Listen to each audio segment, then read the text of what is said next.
Gustavo Cirelli. Muy buenos días, María Quintero. ¿Cómo está usted? Estoy muy bien. Le mandamos un beso grande a Nicolás Márcico.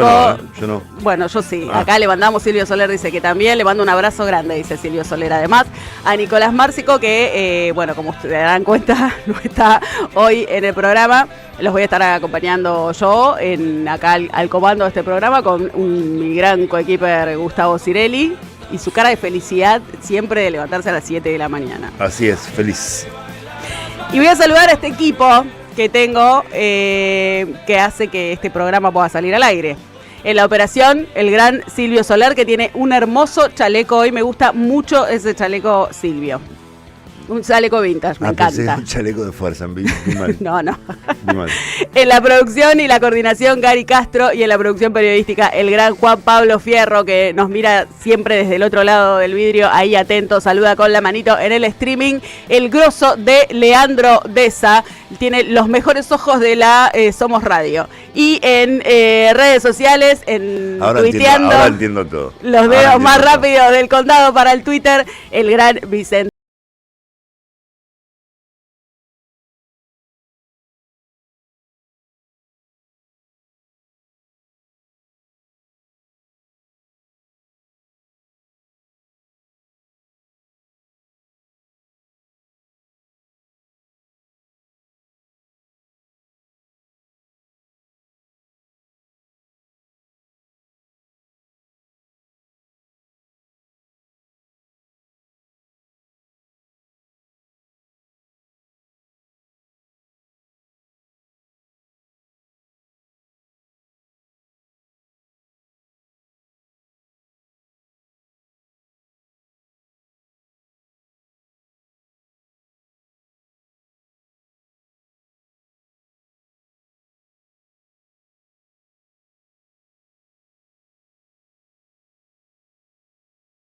La boleta estuvo Santilli dando una entrevista con el periodista independiente Luis Majul, de la misma manera que estuvo Caputo.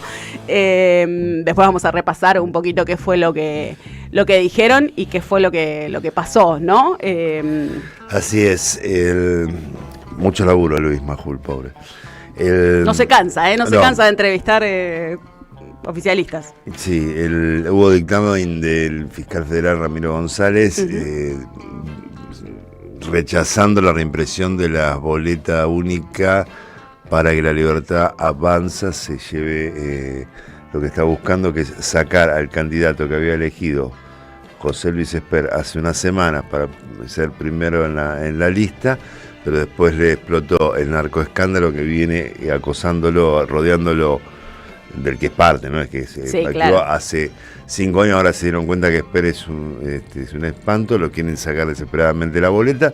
Había una segunda candidata que es Karen Reinhardt, que no les da mucha confianza y la quieren sacar de que no quede encabezando y que llegue Santilli. Ese sí que es garantía de triunfo, por lo visto, porque están apostando fuerte ahí. Está complicado el tema de la reimpresión, no así de que Santilli encabece la boleta. Si encabeza va con la foto de... Va con la foto de Spert, porque claro, estamos con los tiempos, lo hablamos la semana pasada, ¿se acuerda? Que tenían muy poquito margen para mandar a imprimir. No por la impresión en sí, sino por toda la logística y lo que implica, que no es que uno aprieta un botón y dice, bueno, imprimime esta boleta de nuevo. O no debiera ser así, por lo menos, ¿no? Sí. Ayer el fiscal federal, un dictamen de 6 páginas, rechazó, como es la apelación presentada por La Libertad Avanza, para tratar de lograr eso, la de reimpresión. Estamos discutiendo una reimpresión, o están discutiendo una reimpresión. Una reimpresión de boletas, que mal habían elegido, por lo visto, ¿no? Y ahí me quedo con ese dato que estás diciendo, porque parece que se enteraron, no pareciera que se enteraron ahora de que habían puesto un candidato que tenía vínculos con el narcotráfico. Sin embargo, hay una nota muy interesante de Tuni Coleman en página 12 que revela que Patricia Bullrich tenía hacía varios años 2 informes, ahora salió un segundo informe de 12 páginas, un informe confidencial, en el que ya decía que los vínculos de Spert, textualmente decía que Fred Machado había financiado la campaña de Spert, y no solamente eso, sino que además ambos informes hablan de tráfico de influencias, hablan de cocaína, hablan de aviones y con cargamentos de cocaína en diferentes destinos de Latinoamérica. Lo dijimos acá también cuando Patricia Bullrich sale a pedirle explicaciones a Spert, dijimos claramente que es porque manejaba información clara que era indubitable de que Spert tenía este tipo de vínculos, digamos, más allá de la denuncia judicial, de la prensa, de la investigación que había hecho la CUNSA o Juan Grabois, digamos. Era claro que tenían la data. El tema es por qué lo ocultaron. Si es el único que tenía esa data, hasta dónde llega, quiénes otros estuvieron. Son preguntas. Son todas preguntas que hay que empezar a hacerse. Hay un funcionario ahora de Capital Humano que es sería socio de Sicarelli, que es el primo de Machado, la pareja de la diputada Lorena Villaverde, que también es una diputada actual que va a competir en las elecciones nuevamente, que tuvo problemas fue detenida en Estados Unidos con tenencia, o habría sido detenida con tenencia de drogas, y que su ex marido está preso en Estados Unidos.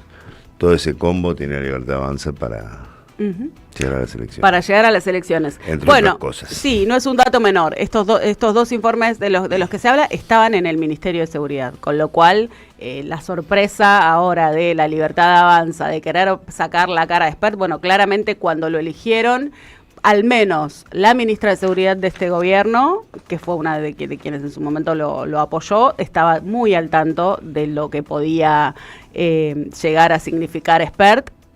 Bueno, no lo dijo, también, ¿no? Habla bastante. Por eso los interrogantes están en el aire, están a la vista, digamos.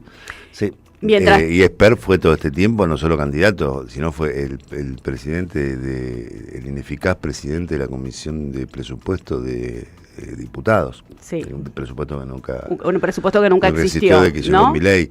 Hace un tiempo, recuerdo, habíamos buscado los proyectos de ley de el propio Spert en la Cámara de Diputados, algunos de ellos como cofirmante, pero los de su autoría desde la llegada de Milei, y eran vergonzosos. El único que había impulsado era el de Bahía Blanca por las inundaciones, que después, como una ayuda a Bahía Blanca y todo lo demás, que después el propio gobierno descartó. Voy a pedir, vamos a escuchar un audio de lo que decía Diego Santilli con Majul, el audio número 8, en el que habla justamente de Spert. Primero, renunció a la candidatura nacional, con lo cual, a partir del 10 de diciembre no es más diputado. Pidió una licencia a su actual diputación, que son 50 días los que quedan. Y tercero, se va a presentar en la justicia sin fueros y sin privilegios, que es lo que tiene que hacer cualquier ciudadano que vaya a responder lo que tiene que responder, y eso es lo que tiene que suceder. Ok, pero pueden hacer campaña, porque antes no podían hacer campaña. Yo escuché a otros candidatos, escuchaba a los candidatos que decían, vamos a hacer campaña, y nos preguntan por Spert. No, a mí me preguntan por el presidente Milei, me preguntan cómo lo vamos a apoyar, y estamos yendo en esa dirección, y veo ahora sí, si Dios quiere, que el no volver atrás le va a ganar a la apatía o la indiferencia, que es lo que nos pasó, porque toda esta angustia, la bronca, redundó en apatía. La apatía y la indiferencia llevó a que todos los kirchneristas fueron a votar, y los que nos faltaron fueron los nuestros, los que acompañan el cambio en su totalidad. Hay que ver por dónde anda Santilli, que todos le preguntan por Milei, ¿no? Sí. Que antes no podían hacer campaña, y él siempre hizo campaña, y que la apatía llegó a Milei. Mientras tanto, mientras pasa todo esto, Caputo volvió a Estados Unidos. Después vamos a escuchar algunas de las cosas también que dijo Caputo en la entrevista que tuvo con Majul, pero volvió con un acuerdo por demás polémico, ¿no? Sí, por supuesto. Y ahora veremos. Digo, es una semana. Un acuerdo que se ha presentado en las próximas horas en un nuevo viaje de Milei a Estados Unidos a encontrarse supuestamente con Donald Trump. Me imagino que ya es así, que eso es oficial. Que ahí se informarán detalles un poquito más claro de lo que uno espera de un acuerdo injerencista de los Estados Unidos sobre la economía argentina. Se verá, digamos, se verá. Es una semana marcada La economía marca la vida cotidiana argentina hace muchos años, esta semana en particular. Esta semana es una semana clave y para hablar de esa semana clave lo tenemos en línea a Juan Enrique, que es economista, que nos va a contar y explicar un poco sobre de qué se trata esto que cerró Luis Caputo y que va a terminar de cerrar Javier Milei en Estados Unidos. Muy buenos días, María Quinteros y Gustavo Cirelli te saludan, Enrique. ¿Cómo está María? ¿Cómo está Gustavo? Sí, Buenos te escuchaba atentamente. Estas 2 semanas van a ser muy claves. Y bueno, mañana sabremos qué es lo que está cerrando Javier Milei, porque hasta ahora es todo letra chica que no conocemos los argentinos. Y es todo de palabra, mensajes en la red social X y nada más, no mucho más. Bueno, lo importante fue que aparecieron unos dólares en el mercado único y libre de cambios por cuenta y orden del Tesoro de Estados Unidos, una injerencia en términos soberanos que es una tragedia para todos nosotros y es una entrega consumada, digamos. Ahí la primera consulta para hacerte. ¿Qué significa que, para la audiencia digo, ¿no? Que Estados Unidos compre pesos? Lo que significa es que a través de un banco privado, que seguramente ahí hay comisiones, el Tesoro de Estados Unidos, algo que ha hecho ya en términos históricos en el año 1985 con Japón y con Alemania para arruinarle la industria en un momento de competitividad muy fuerte, ¿no? Bueno, eso es en términos históricos. Lo que está haciendo es inyectar dólares a través de un banco privado que es el Santander acá en la República Argentina para alimentar un mercado que pide dólares constantemente por un modelo, por un ciclo económico y político que está acabado, ¿no? Las semanas pasadas vimos a Javier Milei despedirse de este ciclo político y económico. Lo que hace Estados Unidos es inyectar dólares en una economía que demanda muchos dólares porque está muy barato, destruyendo el entramado productivo y la competitividad argentina. Pero eso va a ser seguramente por estas 2 semanas cuando se conozca el fin del ciclo político de Javier Milei. Te consulto por lo siguiente, el ministro de Economía, una entrevista clave un domingo a la noche antes de la apertura de los mercados, hoy será, que descartó que este acuerdo con el Tesoro de los Estados Unidos tenga por imposición la dolarización y descartó también una devaluación después del 26 de octubre. ¿Qué opinas al respecto? Bueno, mira, yo lo que diga el ministro de Economía me deja muchas dudas, ¿no? Ha habido muchas mentiras de cara al pueblo argentino. Iban a dolarizar, después la competencia de monedas, iban a comprar reservas y ahora la están vendiendo porque para mantener el tipo de cambio la venden a sus amigos en forma barata. Iban a devaluar al 1% y después nos dimos cuenta que son una banda.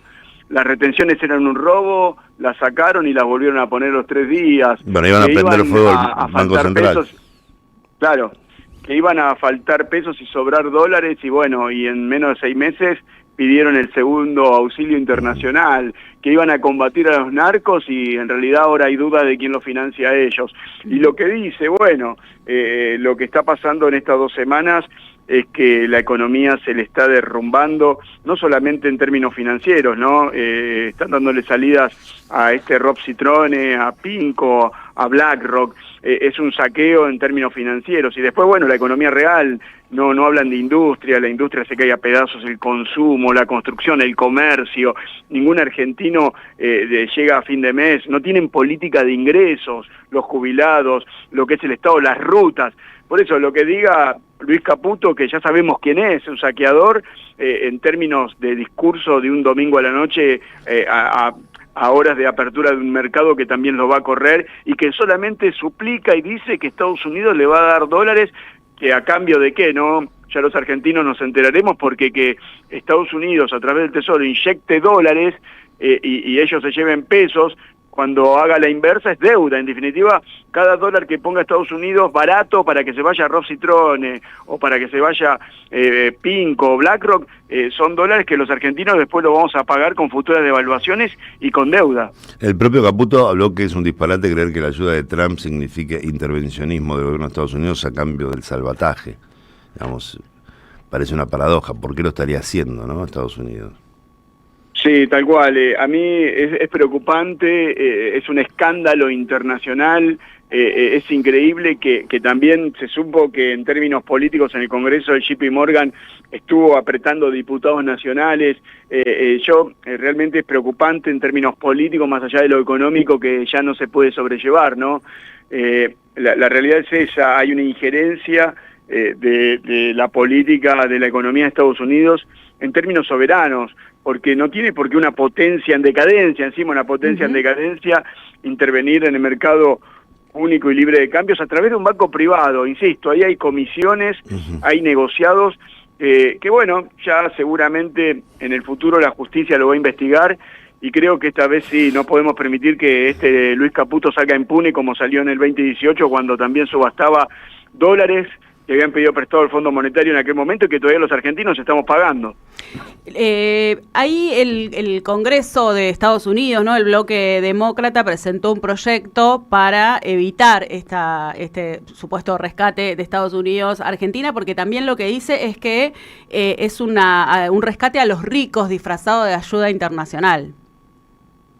Sí, me parece, es así, aparte lo dijo Paul Krugman, un premio Nobel, yo también lo había dicho, nosotros, ya se sabe eso, que hay fondos de inversión. Rob Citrone es amigo de Scott Bessent, eran compañeros en el fondo de inversión de Soros que corrieron a la libra esterlina y también al yen en Japón. Los tipos se dedican a hacer negocios, son especialistas en monedas en países emergentes y se dedican a ganar mucho dinero. Así se hacen los 1000 millonarios en el mundo, con tipos como Rob Citrone, Luis Caputo, Daza, Bausili, Scott Bessent. Así se crecen y se crean 1000 millonarios. De hecho, eso están haciendo en la Argentina, nos están saqueando, ellos se hacen 1000 millonarios y bueno, yo lo que lamento que sean los ciudadanos norteamericanos los que estén poniendo el grito en el cielo y no sea tan fuertemente el grito acá en los ciudadanos argentinos, ¿no? Que somos el pato de la boda, porque que los tipos, que Scott Bessent haya dicho que respeta a las bandas, está diciendo que mantiene un dólar barato, que lejos de liberal, ¿no? Que sea el dólar el precio que tenga que tener respecto a la productividad de Argentina, mantengan un dólar barato para saquearlo, para darle salida a sus financistas y además destruyendo el entramado productivo y la competitividad argentina en el mundo. Te consulto nuevamente porque anoche el ministro volvió a hablar de que la inestabilidad económica o la crisis que está golpeando por estos meses tiene que ver con un ataque del kirchnerismo sobre la gobernabilidad del gobierno. ¿Qué lectura haces vos al respecto? Bueno, mira, si yo pensara que Paul Krugman es kirchnerista, si el Financial Times es kirchnerista, bueno, yo te podría dar una opinión, pero son todas excusas, ocultamiento, ¿no? Utilizando la maquinaria comunicacional, engañando transversalmente a la población argentina, a los jubilados, a los trabajadores, a todos los argentinos, a los cuales no llegan a fin de mes, porque no hay un argentino que diga, che, bueno, puedo ahorrar, me alcanza la guita, después del cuento que iban a dolarizar, los argentinos no pueden ver un dólar, el que tuvo que reventarlo para llegar a fin de mes. No, es vergonzoso lo que está haciendo, lo que están haciendo estos tipos, y hay que decirlo, ¿no? Luis Caputo, Bausili, Daza, Kirchner, son todos JP Morgan, son todos mesadineristas internacionales que junto con los internacionales están saqueando brutalmente a la República Argentina. Y te hago la última de mi parte. ¿Vos podrías explicarle a la audiencia qué es un swap? Bueno, un swap es un intercambio de moneda. Es un intercambio de moneda que se hace generalmente con los países donde tenés relación comercial que no sea competitiva, donde vos podés venderle productos que ellos no producen, entonces hacer un intercambio de moneda para que sus productores, para sus industrias, agarren la moneda del país al cual le van a vender y eso genera un intercambio comercial como lo hacemos con China, que es uno de los principales socios comerciales, para estar al margen del dólar. Eso es un swap de moneda. Claro que puedes hacer un swap de moneda con Estados Unidos, pero no entiendo para qué, ¿no? Porque Estados Unidos somos competitivos, tenemos el mismo cliente y producimos lo mismo. Lo que veo acá que es medio un chamullo para prestarnos guita, para darle salida en términos financieros a los mismos especuladores que son bancos norteamericanos o amigos del gobierno americano. Esa es la realidad, es un engaño en términos de hacer un swap de moneda con Estados Unidos. Es un préstamo que luego vamos a tener que pagar y los dólares no van a estar. La última, te hago, este swap también que viene de Estados Unidos, una de las cosas que se decían es que también tenía un acuerdo por debajo que tenía que ver con sacar un poco a China del medio en la relación con Argentina. ¿Vos esto lo ves así? Sí, de hecho lo dijo Scott Bess en una nota que dio allá en Estados Unidos. Pero yo creo que hay algo de ideología, ¿no? Es apoyo a Javier Milei esto, porque es imposible sacar a China de la Argentina. Podrá correr un poco la participación, pero China compra el 70% de nuestras exportaciones de soja. Los chacareros, que los productores argentinos, cuando le decís eso, va a haber serios problemas. Yo creo que van a poner los tractores en la ruta y van a decir somos todos chinos. Yo creo que es muy difícil eso, aparte de China ya tiene muchas inversiones, no solamente en términos nacionales, sino en provinciales, represas, hidrocarburos, minería. Es muy complejo eso. Creo que Estados Unidos se acordó tarde.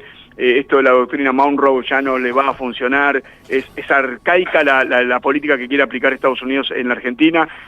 No le va a salir bien, y de hecho, en términos democráticos, el 26 seguramente se van a llevar una derrota contundente que le va a hacer cambiar la política. Termino como les decía recién, el ciclo político y económico de Javier Milei ya terminó. Vamos a ver en estas semanas el derrotero, un poco más de destrucción, mantener el dólar barato y destruir la industria es lo que vamos a estar viendo, ¿no? Y pasándola mal los argentinos. Te agradecemos mucho, seguramente nos vamos a estar comunicando con vos también, Juan Enrique. Muchas gracias por estos minutos. Gracias a vos, María y Gustavo, saludo a todos los oyentes. Chao, gracias. Bueno, era claro, ¿no? Lo que decía. Sí, ahí mencionaron a China, María. Hay un comunicado de la Embajada China en Buenos Aires muy contundente. Sí. Besen tiene que entender que Argentina no es su patrio trasero.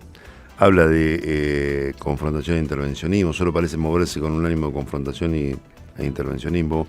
La verdad que muy nítido el comunicado, muy firme el comunicado de la Embajada de China con respecto a las declaraciones de Besen sobre esto de sacar a China de la Argentina. A China de la Argentina. Bueno, varias de las justificaciones, sacar a China de la Argentina, rescate para el pueblo argentino, ninguna de todas esas justificaciones aparentemente sería el verdadero acuerdo, ¿no? Sino que es el rescate a un par de empresas que timbean, ¿no? Que te timbean en el mercado.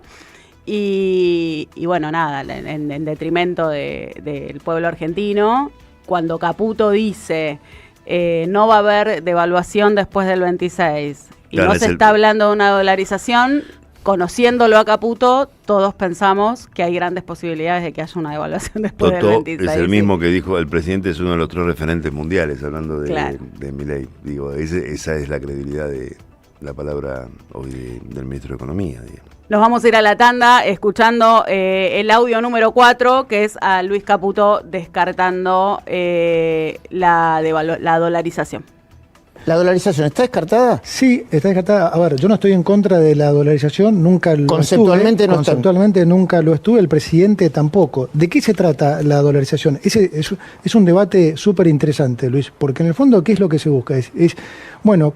¿Cuál es el mecanismo monetario cambiario que le va a permitir a Argentina complementar con el equilibrio fiscal de manera de crecer lo más fuertemente posible, lo más pronto posible? ¿Por qué de vuelta? Porque si crecemos, recaudamos más y podemos bajar más rápidamente impuestos. Y podemos hacer entonces que la economía recauda más y baja, está bien. Y entonces las empresas pueden ser más competitivas y pueden pagar mejores salarios porque ahora les cobramos menos impuestos. Como que le estamos devolviendo plata al sector privado. Ahora bien, ¿la dolarización puede ser una alternativa que favorezca esto? Sí, puede ser, es absolutamente opinable. Ahora, tenés que tener los dólares suficientes. Lo mejor es tener un buen comienzo.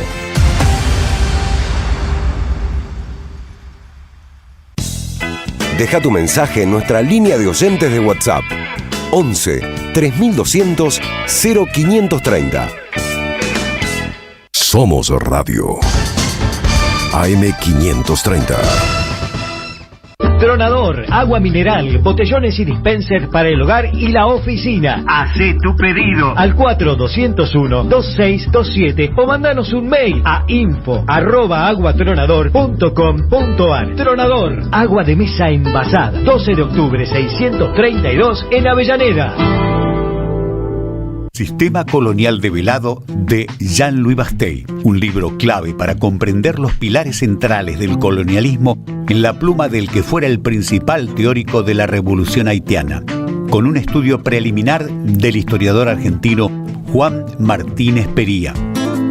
Conseguilo en librerías y en edicionessicus.com.ar. Te esperamos en nuestra librería Café de Adolfo Alsina 685, Capital Federal. Ediciones Sicus. Libros para una cultura de la integración. Felicitas Bonavita está en AM530. Vamos a hablar con Soledad Alonso, secretaria general del gremio que nuclea trabajadores de ANSES, diputada en la provincia de Buenos Aires, de Unión por la Patria. ¿Cómo está, Soledad? Gracias por recibirnos. Bueno, yo creo que la gente, el clima social está muy caldeado con la vergüenza de lo que es este gobierno, no solo por la estafa Libra, por las coimas de Karina Milei, sino por ahora la vinculación del narcotráfico con diputados como José Luis Esper. Creo que esto va a ser algo muy importante y también ver cómo la Corte Suprema, que se mantuvo cajoneada durante 4 años, esta causa en menos de 24 horas más o menos le procede a la extradición, que es muy burdo. A las 12, Bonavita 530. Construimos comunidad. Buscamos la verdad siempre.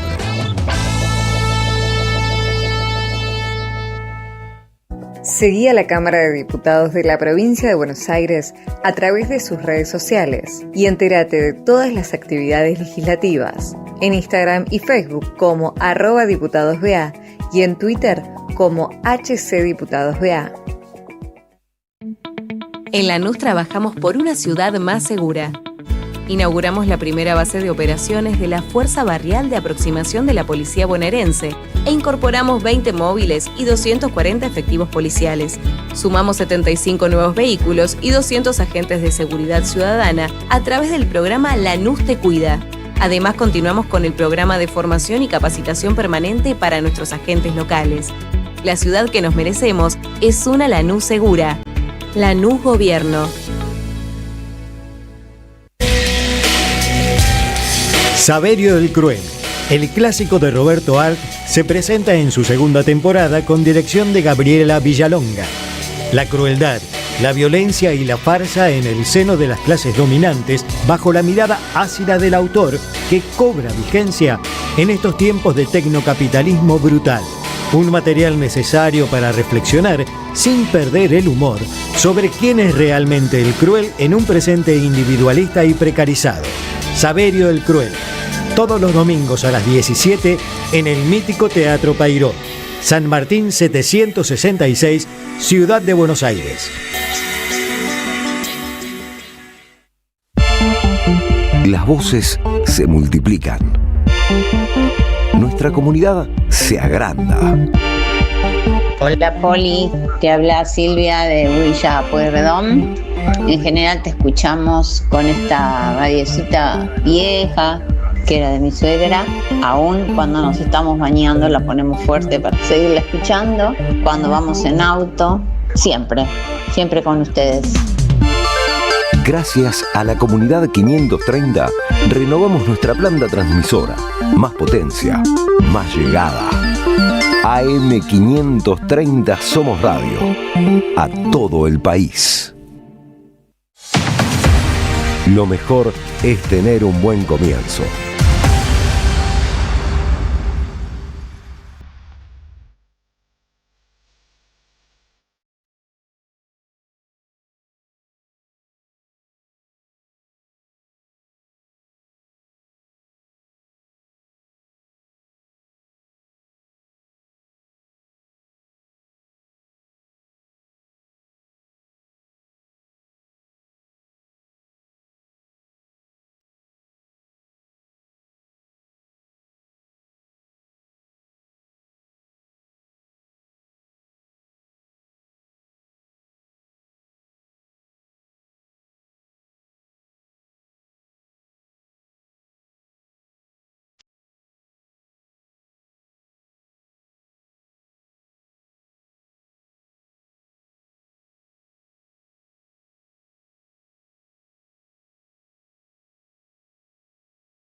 Acá estamos, qué temazo que estamos escuchando. No me digas nada todavía, Gustavo Cirelli.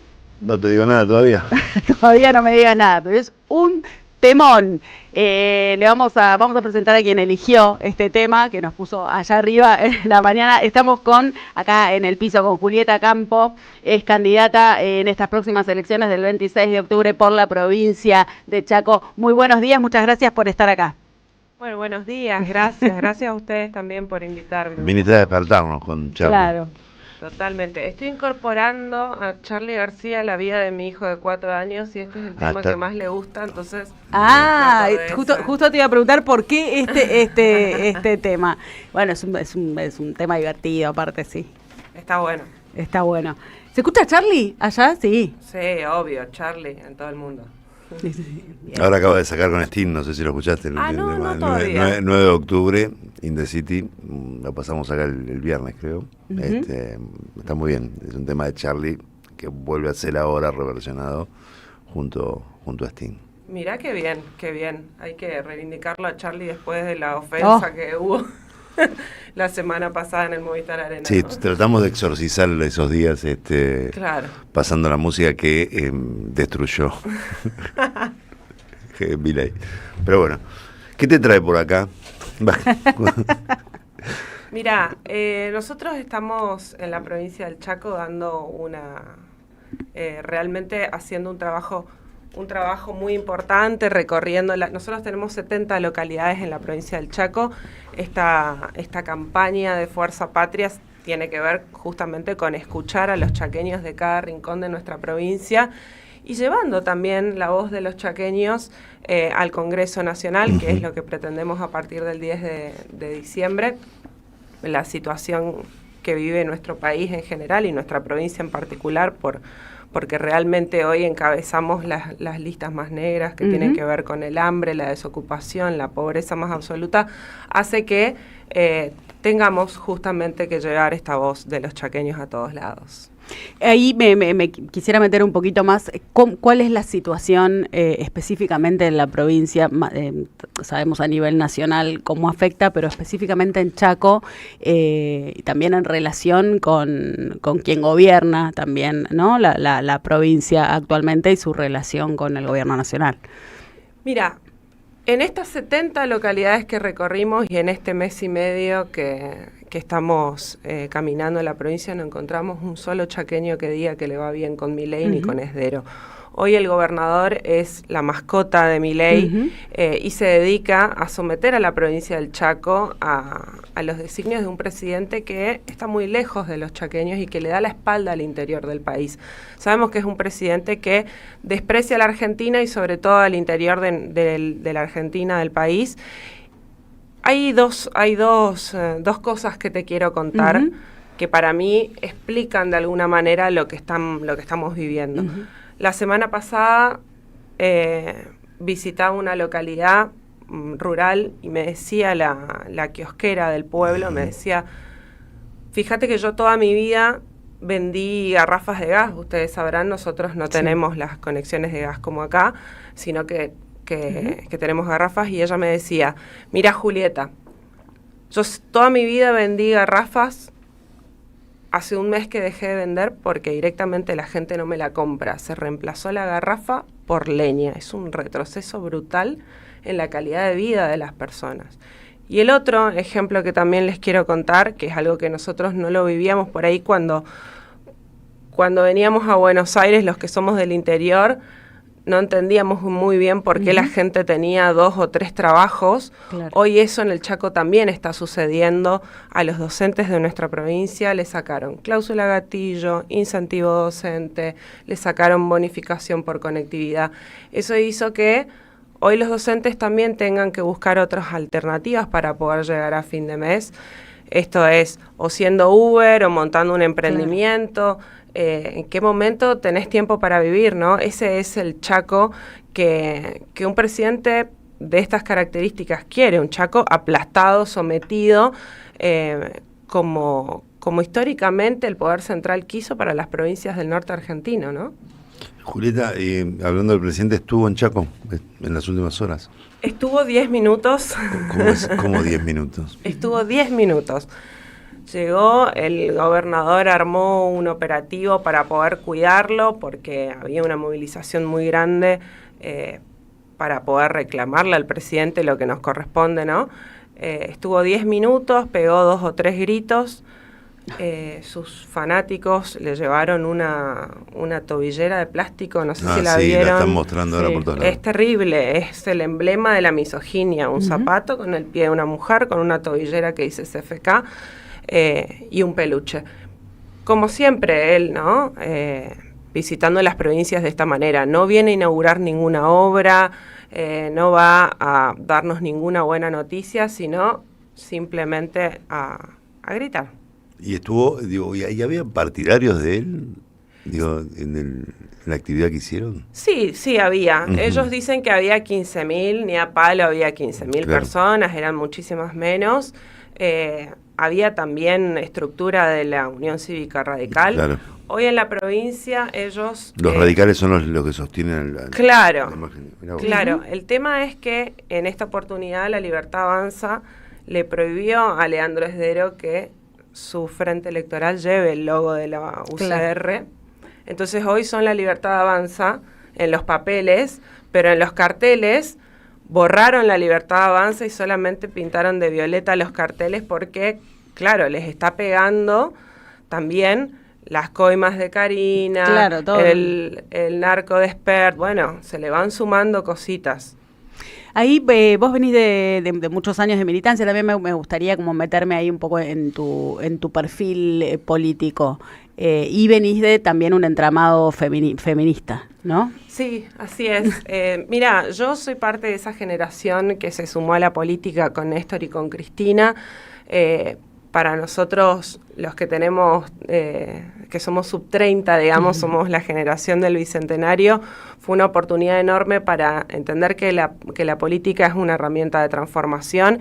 Y en nuestra provincia, Coqui Capitanich ganó las elecciones en el año 2007, 4 años después que Néstor, y realmente pudimos ser testigos de una transformación brutal. Hospitales en lugares inhóspitos, hospitales, escuelas. Nosotros somos parte de ese plan de Cristina en la creación de las universidades. En nuestra provincia se creó la Universidad del Chaco Austral, en el corazón del Chaco. También pensando en que nuestra provincia tenía que posicionarse y pensar para adelante con capacidad estratégica para el desarrollo productivo, para el desarrollo local. Lo logramos con Néstor y con Cristina. En ese proceso me sumé a militar, fui presidenta de mi centro de estudiantes en la escuela, después milité en la universidad, me dediqué a alfabetizar en los barrios, a enseñar a leer y a escribir, y por supuesto que feminista y parte de la última ola del feminismo, de las pibas que logramos, ¿no?, la sanción del aborto legal, seguro y gratuito.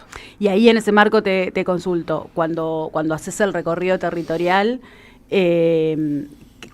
obviamente la pobreza y todo lo que está pasando a las mujeres, como sabemos, les afecta y les pega siempre mucho más. ¿Cuál es la realidad que vos estás viendo en esos términos en Chaco? Mira, hay contarte que yo formé parte también del gabinete de Coqui en la última gestión. Nosotros tuvimos una vicegobernadora que fue diputada nacional entre el 2015 y el 2019, que es Analía Rach Quiroga, y nosotros tuvimos un ministerio de las mujeres, géneros y diversidad también en la provincia, y lo que logramos fue realmente muy importante porque creamos un sistema víctimo asistencial que nos permitía a nosotros, era inversión pública con asistencia a víctimas, a las familias, y hoy eso está totalmente desmantelado. Nuestra provincia el ministerio no existe más. No, por supuesto, ni hablar que no existe ni la mitad de las cosas que hicimos. Y bueno, y en esto hoy la provincia del Chaco es una de las provincias que encabeza, lamentablemente, la cantidad de femicidios del país. Es natural que esto suceda si se desmantelan absolutamente todas las políticas y porque también se feminizó la pobreza cada vez, porque es no solamente los femicidios, sino que también lo que yo siento cuando recorro la provincia es que tenemos muchas mujeres, madres preocupadas, angustiadas por una situación de brutal endeudamiento familiar que siempre cae, ¿no?, sobre las espaldas de las mujeres que son jefas de familia y que tienen que buscar alternativas para poder sobrellevarla. El desmantelamiento de Cedronar también fue muy importante. Sabían ustedes que se cerraron 50 casas de acompañamiento. El Chaco no está exento de ese ajuste, claro, lo que también hace que muchas mujeres se tengan que hacer cargo de la situación del consumo problemático de sustancias de sus hijos ante un Estado que le da la espalda. Es tremendo, ¿no? La descripción que vas haciendo. ¿Qué otras demandas son las de los chaqueños puntuales en este momento? Digamos, algo comentaste antes, pero para puntualizarlo. Digamos. Mira, vos caminando el territorio, ¿qué te demandan? ¿Qué te piden? Trabajo. El problema principal que tenemos hoy en la provincia es la falta absoluta de trabajo. La obra pública siempre fue fundamental y estratégica en nuestra provincia, no solamente para generar el trabajo de aquellos que son obreros en la construcción de rutas, hospitales, escuelas, sino toda la economía que gira en torno a la obra pública, como el que vende ladrillos, el que vende la cal, el que vende la arena. Es realmente muy, muy difícil afrontar esta situación. Se perdieron 15.000 puestos de trabajo en el sector de la obra pública.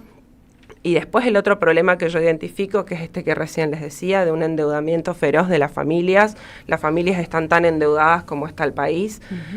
Realmente nos parece fundamental poder plantear esto también en el Congreso. Necesitamos ponerle un tope a la usura porque si 9 de cada 10 chaqueños están medio endeudados, bueno, es momento de tomar decisiones porque no sabemos quién se está llevando los intereses de esa deuda. Acá, por lo menos en una de las cosas que se habla sobre los endeudamientos, te hablo, ¿no?, por provincia de Buenos Aires, ciudad de Buenos Aires, los endeudamientos de las familias, indefectiblemente entra la mirada sobre el narcotráfico y sobre quiénes son los que tienen la plata hoy en el bolsillo, que se le facilita esta economía financiera, facilita, ¿no?, ese ingreso. En tu provincia, ¿también se ve algo similar o todavía esta problemática no está allá? Sí, obvio, por supuesto la tenemos. Yo creo que hay dos tipos de endeudamiento. Aquel que tiene la posibilidad de tener un empleo formal y registrado, que en nuestra provincia es menos de la mitad, se endeuda de manera formal con la tarjeta de crédito o con las casas de préstamos, que es algo que existe a mansalva en el Chaco y que no tiene una regulación suficiente. Y después aquel que tiene un trabajo no registrado, un trabajo informal, también se endeuda de manera informal con este tipo de prestamistas. Ahí está el entramado de violencia y de oscuridad que hoy existe en nuestros barrios, sobre todo en las grandes ciudades. Es un problema que tenemos en las ciudades. Después, nosotros tenemos mucha población rural. Hoy están nuestros pequeños productores totalmente golpeados por la incertidumbre de un gobierno que no le da ningún tipo de respuestas ni financiamiento a aquellos que tienen consorcios rurales, que trabajan el campo, que con mucho esfuerzo le ponen el cuerpo y que hoy no tienen ningún tipo de acompañamiento. Por suerte, creo yo, hemos logrado que no se cierre el INTA, porque realmente es un organismo que para una provincia como la nuestra es muy importante, pero es una economía que también está sufriendo las consecuencias de un gobierno que nos da la espalda. Cuando recorres el territorio, vos decías, Milei estuvo 10 minutos. ¿Cuál es el clima social que se vive cuando llega Milei y cuando vos hablás en los barrios, ¿no? Fundamentalmente, el nivel de aceptación que ves del gobierno nacional y del provincial? Mira, yo justo cuando estaba pasando Milei, estaba cruzando la calle, estaba ahí cuando paró la policía, la casa militar, todo el camino que él recorría, y alrededor había por lo menos 30 motos, y lo que me sorprendió fue que toda la gente en las motos, en los autos, bajaban los vidrios y decían, ¿pero a qué viene? Claro. ¿Viene a inaugurar algo o para qué viene? Mucho enojo, mucha desazón, mucha violencia, también es algo que para mí hay que poder decirlo, hay un descontento general con la política porque es evidente que hay un problema de representación y también hay mucha decepción porque hay mucha gente humilde que decidió votarlo. Que lo votó, claro. Que lo votó, por supuesto, y que hoy está decepcionado no solo de Milei, sino que está decepcionado de la política en general. ¿Y cómo se reconstruye? Representación, romper la antipatía, digamos, la poca empatía que hay hoy de los sectores populares con la política. A mí me parece que la principal herramienta es hablar con la gente, estar al lado, escuchar y ser consecuentes con lo que nos pide. Representar a la gente implica estar con la gente, estar cerca. Hoy siento que la política no estuvo tan cerca de nuestro pueblo en el peor momento, entonces me parece que hay que poder invitar a luchar, pero sobre todas las cosas a no resignarse, porque me parece que acá el verdadero enemigo no es Milei, sino la resignación. Lo que quiere este gobierno unitario es que los chaqueños nos acostumbremos a vivir mal, como sucedió durante muchos años, que los pueblos del interior, renegados históricamente, nos acostumbremos a vivir mal. Entonces me parece que el primer paso es romper con esta idea, romper con la costumbre y que podamos animarnos a pensar para adelante.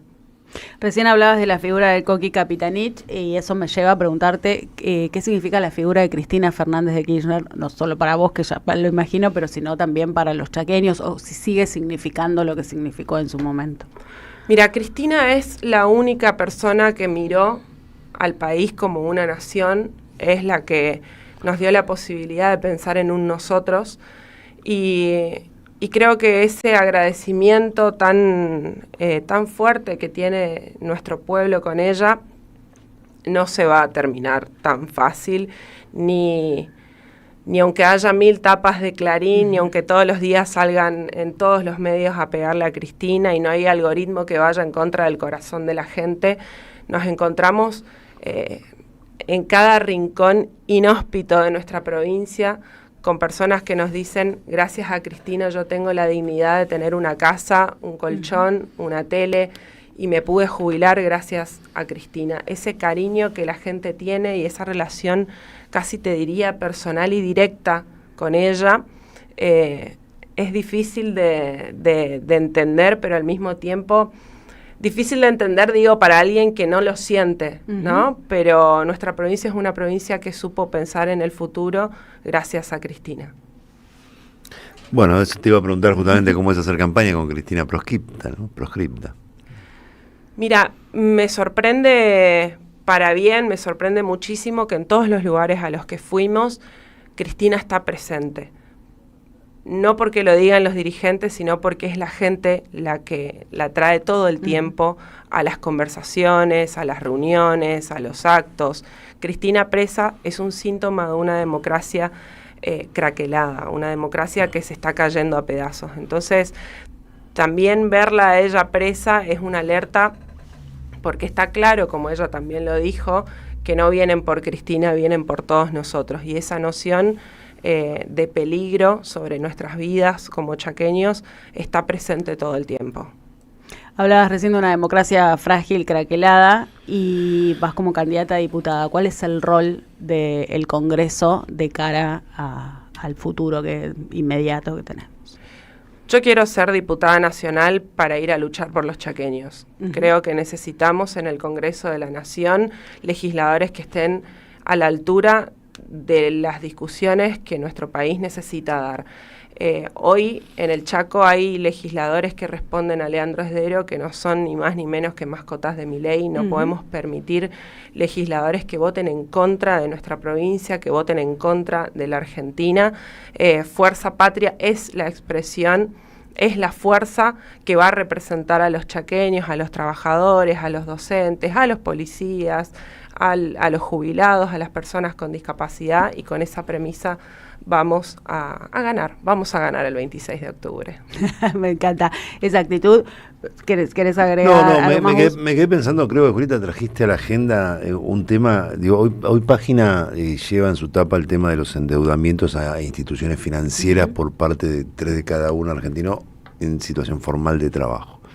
Me parece que lo que vos expresaste, esa desesperación de los sectores populares por el endeudamiento con el financista del barrio, es un tema que no está tan instalado en la agenda nacional o en la agenda cotidiana de los medios, y que es parte de esta distancia que hay entre lo que le pasa en la vida real a la gente, esta descripción de las madres, que son las madres, mujeres madres que se hacen cargo de la pobreza y de llevar adelante, y este endeudamiento. Me parece que es un eje que me quedé pensando bastante en eso, ¿no? Sí, y porque además ellos nos quieren hacer creer que si estamos endeudados es culpa nuestra. Exacto. Que ese también es un tema del que hay que hablar, porque hoy nosotros tenemos, por ejemplo, tarifas de luz de 200.000 pesos en promedio.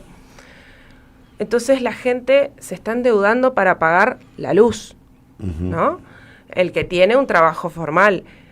Pero te hacen la psicológica, diría mi vecina, te hacen la psicológica, te hacen creer que si estás endeudado es porque te administras mal. Entonces esto se va convirtiendo no solamente en un problema económico, sino también en un problema cultural y mental, en el que todo el tiempo, aparte, todos los resultados son malos. Claro. Todos los resultados de este gobierno son malos. Si nos tenemos que adjudicar todos los malos resultados solamente cada uno de nosotros, y bueno, nunca vamos a poder salir adelante. Esto es responsabilidad de un gobierno que nos da la espalda.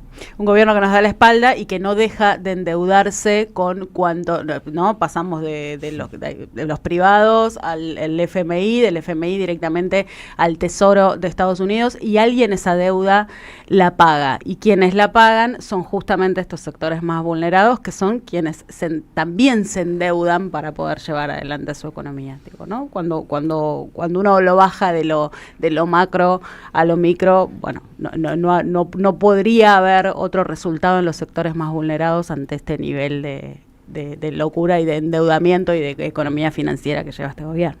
Totalmente. Aparte, el Fondo Monetario Internacional, cuando te presta plata, no solo te la presta para que pagues los intereses de esa deuda, sino que además te dice qué hacer con eso que te presta, y te dice recortar en jubilaciones, en pensiones, en salud, en educación. No podemos permitir que el Fondo Monetario tome las decisiones de gobierno en nuestro país. Por eso también creo que es fundamental que discutamos la legitimidad de esa deuda para adelante. Bueno, te veremos pronto, vas a estar por el barrio. Vas a estar por acá como cerquita. Diputada, por diciembre, vendrás ya como diputada. Muchísimas gracias, Julieta, por el tiempo. Muchas gracias por venir, muchas gracias por el temazo que elegiste y nos hiciste escuchar. Bueno, vamos a seguir seguramente en contacto de acá al 26 y después todo lo que quede para adelante. Muchísimas gracias a ustedes. Hacemos un breve repaso de los temas que nos quedaron. Digamos, no hablamos todavía de Pablo Laurta, que es bueno, esto indica el femicida que mató a la madre de su hijo y a su ex suegra o a la abuela del niño, que pertenecía a Varones Unidos, una agrupación que él impulsó. Él es de origen antifeminista, uruguayo, ¿no? Extremadamente antifeminista, que tuvo contactos explícitos, digamos, con Antonio Laje y Nicolás Vázquez cuando presentaron su libro Nicolás Vázquez en Uruguay. Digamos, hoy está detenido. Ayer fue una escena que tuvo en los medios cuando lo detienen, justo que estaba escapando hacia Uruguay, en teoría, en un hotel céntrico de Gualeguaychú, después de haber, supuestamente, digamos, eso todo indica que sí, pero supuestamente haber asesinado a la madre de su hijo y a la abuela de su hijo, y estaba con el niño y había secuestrado al nene de 5 años que lo recuperaron. Perdón, Luna Giardino, la madre del niño, Mariel Zamudio, la madre de Luna, la abuela del niño. Circula por las redes una entrevista que le hicieron a este señor Pablo Laurta en la presentación del libro de Nicolás Márquez, en el que habla de esta organización antifeminista de Varones Unidos y su afinidad con la Libertad de Avanza, algo que no nos sorprende, digo, ¿no? Es cada vez más tremendo lo que nos vamos enterando, pero que este tipo de personas sean militantes de la Libertad de Avanza, la verdad que ya no es muy sorprendente. Bueno, pero esto es algo que vos decís, que dijiste habitualmente, muchas veces, digamos, que tiene que ver con la violencia discursiva y la violencia fáctica, digamos, ¿no? Cómo se pasa ¿Cómo se pasa de la violencia simbólica y el discurso a la violencia? 2 temas o 3 que desarrollaremos mañana. Bueno, liberaron a los 20 rehenes que estaban desde el 7 de octubre del Sí. 23 en Gaza, eso avanza en los acuerdos, esperemos que eso traiga paz hacia el pueblo gazatí después de un genocidio que ha sufrido en los últimos años. Mañana, si querés, desarrollamos un poco más el spot del gobierno sobre el 12 de octubre, otra vergüenza, Sí, otra vergüenza. La conmemoración de la llegada de Colón a América, símbolo del progreso y la civilización por la humanidad. Ahora se entiende, viendo eso, por qué a Norberto Galazo le quitaron la jubilación que le había dado Cristina como embajador de la cultura popular en el 2014. 89 años, Galazo. Y ahora se entiende también un poco lo que decía recién Julieta también del abandono, este gobierno unitario y el abandono a las provincias, ¿no? Volvemos a civilización y barbarie, volvemos a rediscutir un montón de cosas que creíamos que en esta sociedad ya estaba saldada. Son temas que vamos a ir retomando a lo largo de la semana. Sí, y la última cortita. No, hubo mucha solidaridad con Galazo, va a haber novedades seguramente en las próximas horas con Galazo. Digamos, y recordé en nuestro paso por Tela cuando Bernarda Llorente era la presidenta, yo estaba ahí trabajando en el equipo, digamos, habíamos hecho una serie de podcast de Galazo contando distintos tipos de historias y el 12 de octubre era uno de ellos. Los recomiendo porque este gobierno borró Telam, pero no pudo borrar el archivo. De Spotify el archivo. No, ya viene Roberto Caballero, su caballero de día con todo su equipo. Nos reencontramos mañana seguramente ya con también Nicolás Márcico. Muchas gracias por habernos acompañado. Les mando un beso grande. Chau. AM530 tiene memoria. No hay solución para el país con esta política y lo saben. Por eso apuntan a que cuando esto se caiga después de las elecciones, no haya una alternativa organizada en el país, no haya liderazgos que puedan conducir un proceso político